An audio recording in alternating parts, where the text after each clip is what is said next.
ہاں جی، ہر ساکن حرف جو ہوتا ہے وہ پچھلے والے حرف کو اپنے ساتھ ملاتا ہے۔ ٹھیک ہو گیا؟ جیسے کہ اب یہ یا ساکن ہے، یا کے اوپر کیا لگی ہوئی ہے؟ دادما جزم بنی ہوئی ہے، تو یہ ہوگا یا ساکن۔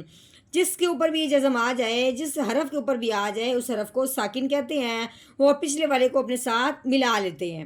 ٹھیک ہے، جیسے کہ اب یہ یا ساکن ہے، اب اس سے پیچھے فا ہے، فا نے یا کے ساتھ مل جانا ہے اس جزم کی وجہ سے۔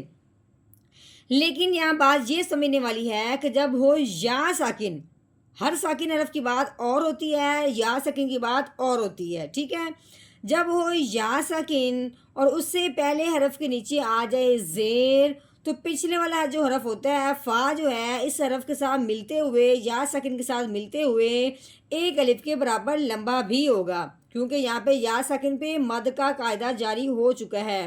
مد کا قاعدہ اس لیے ہے کہ یا ساکن سے پہلے جب بھی زیر آ جائے تو اسے اس کے ساتھ ملاتے ہوئے ایک الف کے برابر لمبا کرتے ہیں۔